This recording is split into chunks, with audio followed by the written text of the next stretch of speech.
In this video, I'll be continuing the reassembly of this Honda CT90 engine. Previously, I assembled the crankcase and the parts that go in it and the right side cover. On this one, we're going to do the left side cover, which is these parts here. Is not that much really. These are cam chain tensioner and the alternator and the cover. And these parts are a lot of order. They're probably gonna go on last.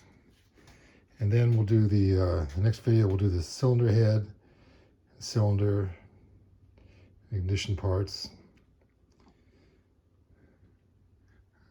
Still got a few gaskets left.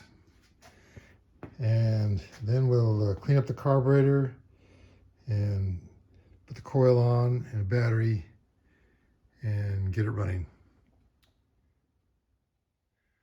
Here's your cam chain tensioner, and I've already installed this part here earlier. This part that actually does the tensioning. But here's the rest of it down here. This sprocket here is part of the cam chain tensioner, and the shaft on the end of it is what operates the oil pump. The slot on the end of it fits into the impeller and turns the impeller on the pump. I'm going to put the oil on it first.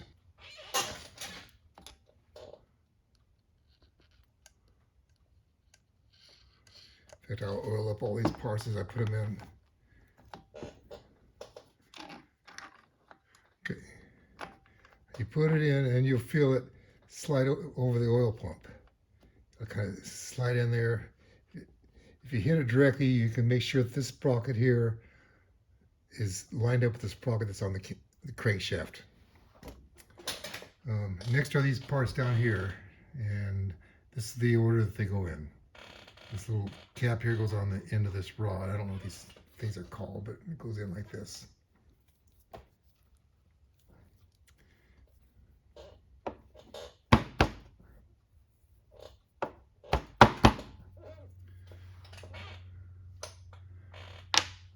Okay, and all these parts go in here. You put this rod in, spring, this aluminum washer, and then this plug. And it goes in the bottom. This hole right here.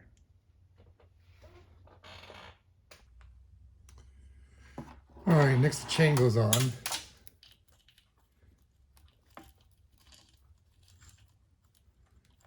Goes around the crankshaft and then between the sprocket and that roller.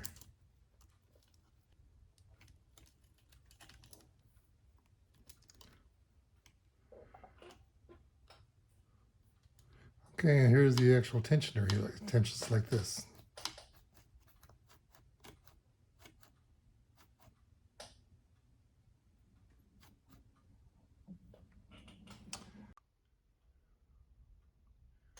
Next is the alternator, and the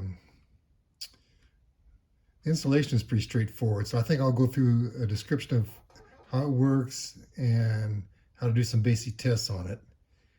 And then we'll go ahead and install it. The purpose of the alternator is to charge up your battery. Then the engine actually runs off the battery. So the alternator is composed of the rotor and the stator. This is a neutral contact. It's not really part of the alternator, but it's located as part of the engine, so we'll put that on in a minute.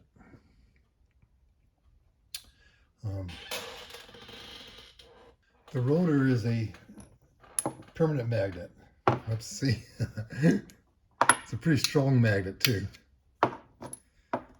Actually, it's a series of 6 magnets. They're separated, and each one corresponds to these 6 coils. And they're coils of wire, wrapped around and around. And it's lined up so that the magnets pass the coils at the same time. And the reason that there's more than one coil, you could make an alternator with just one magnet, one coil, but that's just to increase the capacity. So this is an alternator, and it produces alternating current, as you might expect. And as this this rotor turn actually turns counterclockwise, but as it turns past the magnet, and the voltage is in one direction, and as it enters the magnet and as it exits the magnet, it goes the opposite direction. So the voltage will alternate, between plus and minus. And if there's a complete circuit, then the electricity will actually flow back and forth.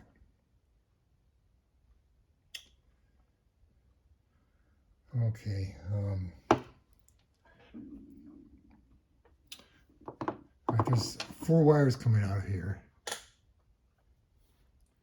And one of them is this green wire. I think it has a red stripe on it.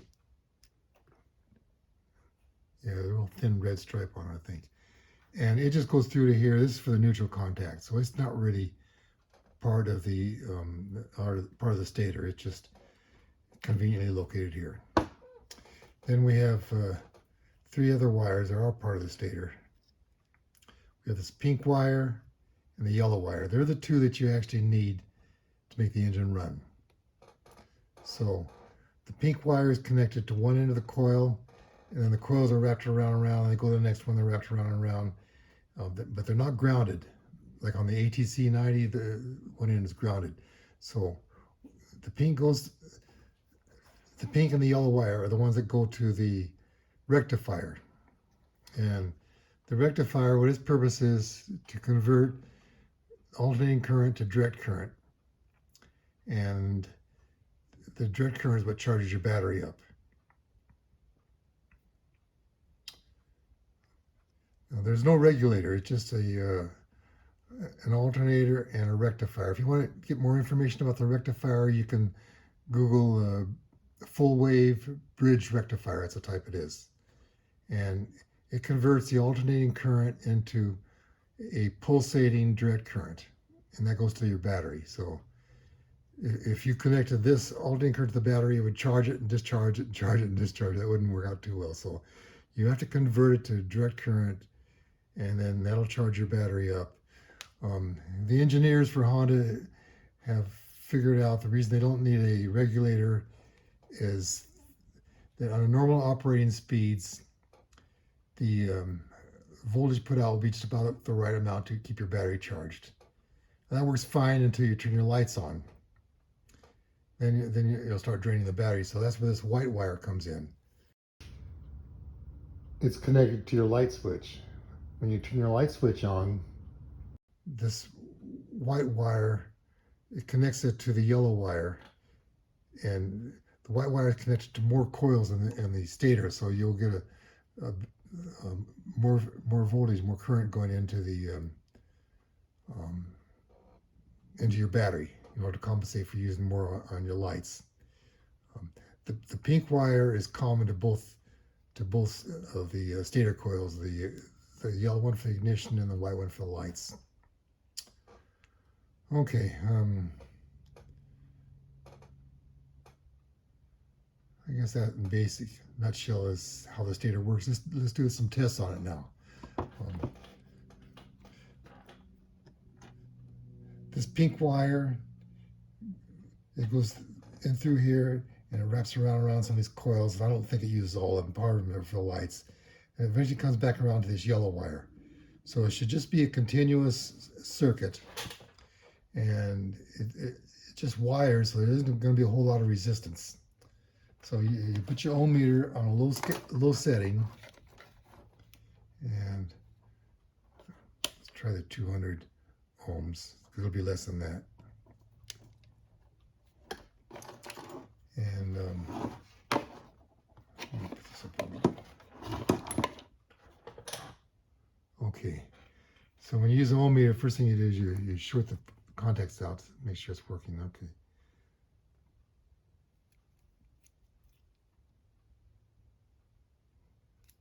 Ohms, huh?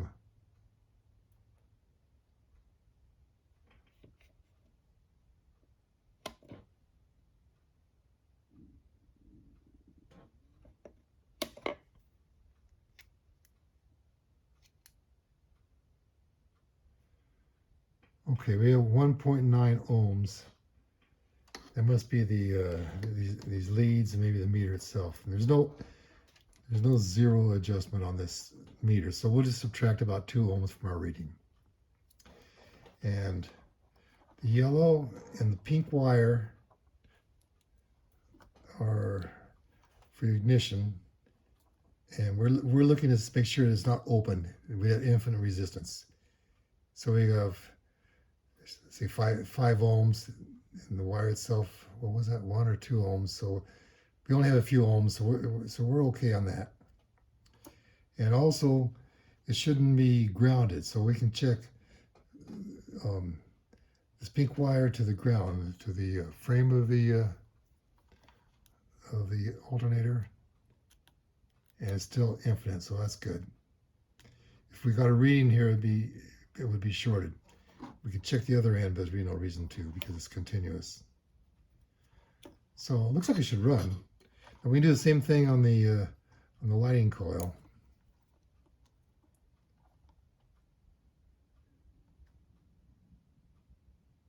So it shows 2.6 ohms, and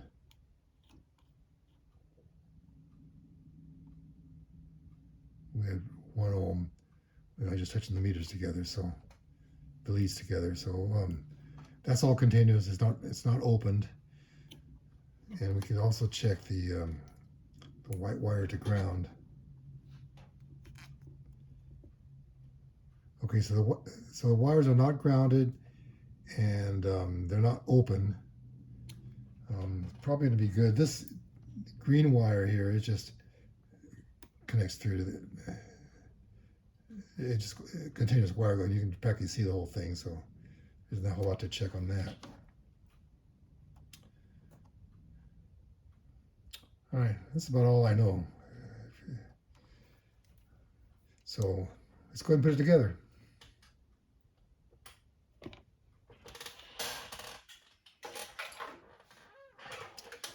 Now, this in the schematic shows an O-ring on here, but I don't have one, and my parts motor didn't have one, so I don't know.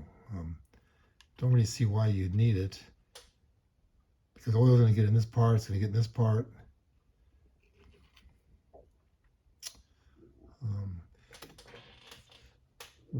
This tip here contacts, there's a contact on the end of the shift drum. So when you're shifting to neutral, the drum will revolve around, and then the contact will touch here. So then we'll have a ground. This goes all the way through, and it connects onto this wire. And the way it connects is you pull the spring down, and there's a hole. So you stick the wire, and then you connect it on. I don't know what else I can say about this. You slide it on. Here's a rubber grommet. It goes in here. This other rubber grommet goes in here. And then we'll screw it on with these 3 screws.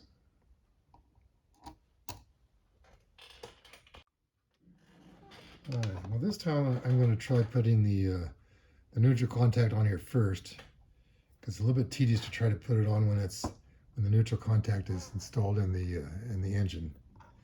This part here is a spacer. It goes on the contact you'll see in a minute to hold it in.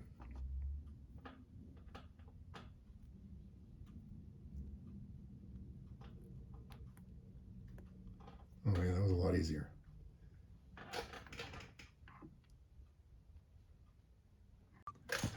Oh, by the way, these screws are 20 millimeters long, in case you get them mixed up with some of the other parts.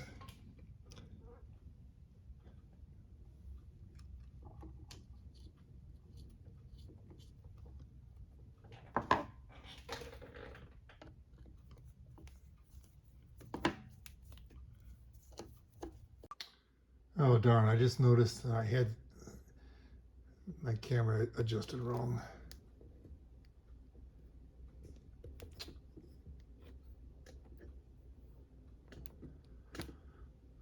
All right, well the stator is on now. I don't think you really missed anything. I'll put the neutral contact in here, and after we get the cover on, we'll put this spacer.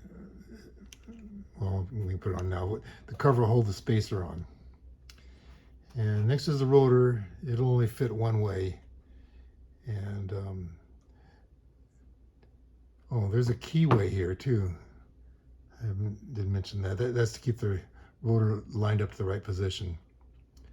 And this one's been on the whole time. I've been working on this engine. Pretty stuck in there good. Okay, that's the time mark. We'll see that in the next video when we do the top end. And there's also F and T mark on here. F and T, the line next to the F and T, those are actual timing marks. Fire and top dead center. Okay, well, we just put this on and we'll tighten up this bolt and this thick washer. And then we'll torque it down between 19 and 23 foot-pounds.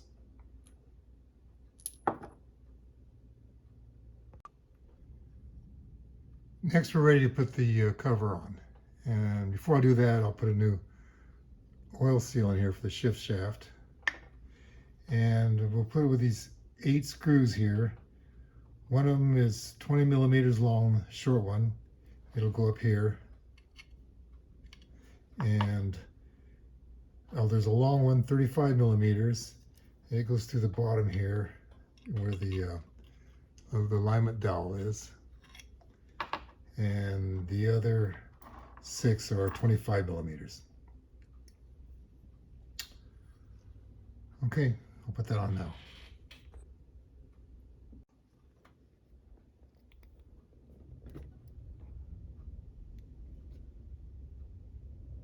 Well, that about wraps it up. The cover's on, and the oil seal, I'm going to put a gasket on. And I'm going to leave the center part off because the center cover, because I need access to do the timing. And the next video we'll do the top end.